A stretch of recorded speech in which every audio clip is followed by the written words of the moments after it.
Hello everyone, welcome to Kakao's Hideout. I am Kakao Konemi. So ang topic natin ngayon is kung magkikita pa ba kayo. So whoever's been in your mind in the past few days or weeks, especially if it's about the one who got away, or maybe an old friend, mga kababata mo nung childhood pa. So let's see, maybe meron kang namimiss, tapos nagwa-wonder ka if magkikita pa ba kayo. So think of that person. If most of the cards are upright, it's a yes. If most of the cards are reversed, it's a no. So choose 1, 2, or 3 kung magkikita pa ba kayo. And let's see. This is a general reading, by the way. If it doesn't resonate, please do not take the message. Pause if you need more time. And let's start. Magkikita pa ba kayo? Okay. If you have chosen number 1, magkikita pa ba kayo? Reverse, so it's a no. This person has already moved on. Wala nang love towards you. O wala nang curiosity or concern whether makita man kayo or not. Anong ginawa mo? 6 of Swords reversed. Every time this person remembers you, parang naiinis siya sa sarili niya kasi meron siyang na-overlook na parang supposedly bago pa nangyari yon dapat na nalaman na niya. Let's say for example, nag-cheat ka, tapos maybe you were giving signs na nag-cheat ka pero na-overlook niya. So parang naiinis siya sa sarili niya. Or maybe you lied about something tapos hindi niya talaga na-detect. So, broken-hearted siya, yes. Pero in reverse, move on na siya. Now, what do you need to do about this? If you're in a relationship or married na, stop thinking about this person. This person is no longer thinking about you daw. And if this is someone na meron ding, like strong na reputation, parang, I'm hearing lumayo ka na, parang awa mo na, parang ganun. Especially if you know, honestly na if magkakaroon kayo ng ugnayan, masisira pangalan niya. 9 of Pentacles, this is someone na, ito, reputation din to, financial nga lang. Ito is more on social na reputation. Ito parang, masaya na siya, parang hayaan mo na. Especially if, tawag nito, nababalitaan mo kung yung mga nangyayari sa kanya pero hindi mo mahagilap online, maybe wala rin siyang social media accounts, or pwedeng block ka, kaya hindi wala kang access sa kanya at all. So parang pakawalan mo na daw. And if you're going to do that, you can avoid manipulating this person into doing as you want, or there could be someone around the connection between you and this person na parang maiiwasan mong mauto. Pwede rin kasing merong someone around you na tawag nito, parang alam niya na gustong-gusto mong magkaroon ng connection kay person na to, number 1. Tapos ito yung parang, uy, may access ako kay uy, pwede ako mag-message, kaya lang ayaw niyang makapag-usap sa'yo, bla bla bla. Anyway, pautang nga, ganon. So be careful. So either you're being reminded to let go of this person para, tawag nito, hindi mo na siya ma-manipulate ulit, especially if aminado kang manipulative ka.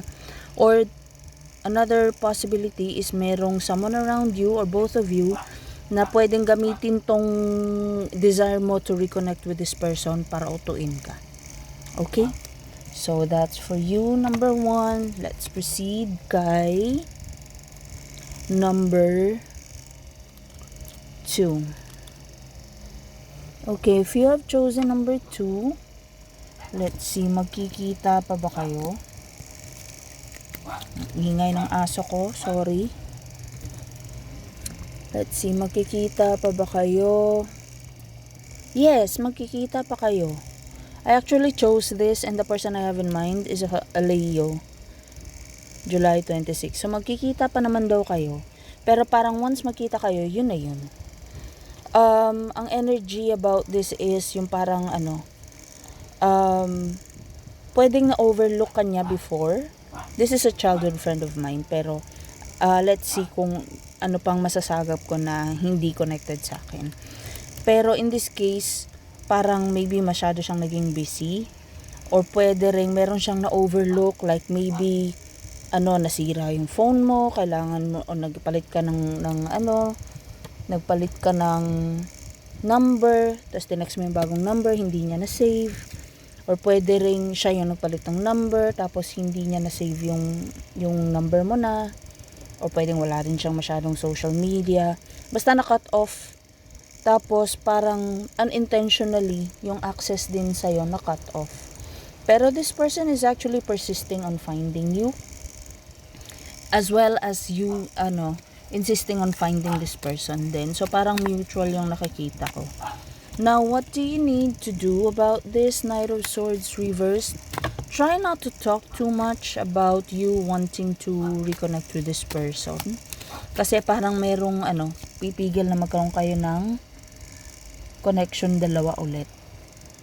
Especially if parang let's say for example, afam to. Tapos nawalan ng access sa'yo, tapos ikaw nawalan ka ng access sa kanya. This is someone na inggit na, pagka ito nag-reconnect, tiba-tiba na naman si number 2. Tapos tinanong siya, hindi, wala akong access sa kanya, bla bla bla. Wala na kasi ako sa Pinas ngayon, o parang hindi na kasi siya umuwi masyado dito, yung ganun. Pero nagsisinungaling siya. This person can actually provide your social media accounts, your current phone number and all that. Pero ayaw niya kasi tawag nito, natatakot siya sa magiging benefit mo sa partnership nyong dalawa. May it be romantic, friendly, or business. But anyway, so yun nga, wag mong ipagkalat, kung kani-kanina ikukwento na, kailan ko kaya yun mahanap, hindi ko mahanap yung old profile niya, hindi ko na-save yung old number niya. Be quiet about this. And quietly pray for it, kasi parang mamamanifest mo rin.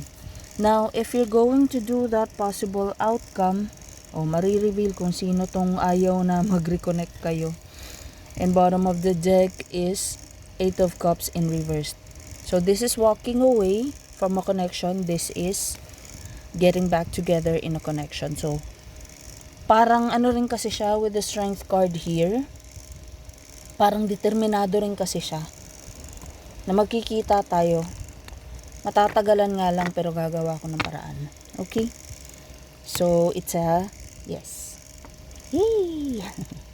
Anyway, if you have chosen number 1, magkikita pa ba kayo ulit? Reverse. Okay, no. Hindi daw. This person sees you as someone who's very toxic. Na parang upon realizing na sandali, sakit ang likod ko. Upon realizing na toxic yung connections nyo, parang hindi maganda yung nagiging influence nyo sa isa't isa, parang in a way, I can say that this person is recognizing na yung advantage ng distance between both of you. Now, 2 of Cups reverse, pwede rin ayaw niya na rin na merong connection kayo. Parang confident na siya na okay na ako kahit hindi ka na bumalik. Anyway, what do you need to do about this? Move on from the connection na rin. Another advice is 6 of Pentacles reversed. Kung nung kayo pa or kung nung meron pa kayong connection, parang hindi naman nare-reciprocate yung concern mo, yung care mo, affection mo, yung time mo, yung effort mo, yung attention mo, then don't bother. Parang yun na yun. Parang yung type ng connection mo with this person is someone na is something na parang wala, memory na lang. Hindi na kayo pareho ng point of view sa life. Chariot in reverse, parang may reluctance to actually move forward, both of you. Parang hindi na ba talaga kayo magkikita? Or hindi na ba talaga, wala na ba talagang reconnection? Pero bottom of the deck is 5 of Swords reverse. So magkakaroon ng reconnection, pero yun nga, parang yung 5 of Swords reverse is yung magkikita ulit na hindi na katulad ng dati. Hindi na katulad ng ng closeness dati. Parang magkikita lang kayo na maybe sa magkakasalubong, oy, hi. Oy, alis muna ako. Yung ganun na. Pero yung magkikita kayo to the point na magiging close ulit. Ang labo ng barahan, no? Kanina sabi niya, no. Well, maybe kasi both are hesitating to move forward. So, it's a no. Pero baka eventually parang ma-manifest nyo pareho, especially kung close kayo before. So baka ma-manifest nyo rin. Pero once magkita kayo, parang tawag nito, parang ay wala na yung spark. Hindi ko na gustong makasama. Parang hindi na siya exciting kasama. Iba na talaga yung namin, landas namin. And maybe that's the reason why ron ng chance na magkita ulit pero parang short lang, parang magkakasalubong lang, sige bye-bye, parang ganun lang, in order for you to, or for both of you to realize na hindi na katulad ng dati, hindi na ganun ka-close. Okay? Anyway, that's all I'm seeing here. Any clarifications, reply lang. Thank you.